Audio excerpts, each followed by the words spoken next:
ఈరోజు జూన్ 6వ తేదీ శనివారం బంగారం ధరలు ఇలా ఉన్నాయి. 10 గ్రాముల బంగారం ధర 1,57,290 రూపాయలు పలుకుతుంది.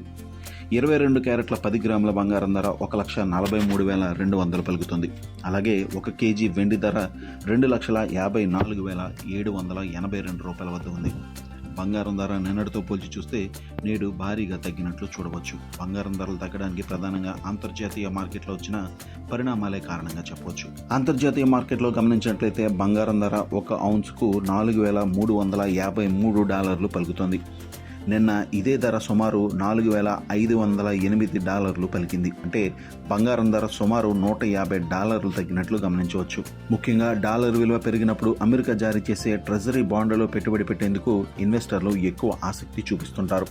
బంగారులో పెట్టిన పెట్టుబడులను బయటకు తీసి ట్రెజరీ బాండ్లలో పెట్టేందుకు ఇన్వెస్టర్లు ఆసక్తి చూపిస్తారు. ఫలితంగా బంగారం ధరలు తగ్గుతాయి.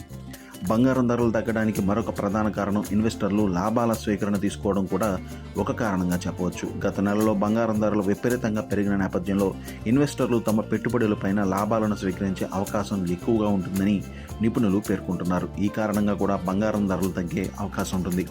మరోవైపు ప్రపంచవ్యాప్తంగా గమనించినట్లయితే ఈక్విటీ మార్కెట్లలో కూడా నెమ్మదిగా లాభాలు పొందుకుంటున్నాయి. దీంతో ఇన్వెస్టర్లు తమ పెట్టుబడులను ఈక్విటీ మార్కెట్ వైపు కూడా తరలించే అవకాశం ఎక్కువగా ఉంటుంది. ఇది కూడా బంగారం తగ్గడానికి ఒక కారణంగా నిపుణులు చెబుతున్నారు. ఇక సిల్వర్ ధర కూడా మార్కెట్లో ఒక్కసారిగా పడిపోయింది. ప్రస్తుతం 1 ఔన్స్ సిల్వర్ ధర కేవలం $67 మాత్రమే పలుకుతుంది. సిల్వర్ ధర భారీగా పడిపోవడానికి ప్రధాన కారణం అంతర్జాతీయ మార్కెట్లో వచ్చిన పరిణామాలే. బంగారం తరహాలోనే సిల్వర్ను కూడా ఒక సురక్షితమైన పెట్టుబడి సాధనంగా చూస్తున్నారు. అందుకే ఇన్వెస్టర్లు బంగారంపై లాభాల స్వీకరణకు దిగినప్పుడు సిల్వర్ పైన కూడా లాభాల స్వీకరణకు దిగుతున్నారు. ఫలితంగా సిల్వర్ ధరలు కూడా తగ్గుతున్నాయి. మరోవైపు వెండిలో పెట్టుబడి పెట్టే వారి సంఖ్య కూడా ప్రతి నెల పెరుగుతున్నట్లు గమనించవచ్చు. సిల్వర్ ధరలు పెరుగుతున్న నేపథ్యంలో సిల్వర్లో ముఖ్యంగా ETF బాండ్లలో పెట్టుబడి పెట్టేవారి సంఖ్య భారీగా పెరిగిపోయింది.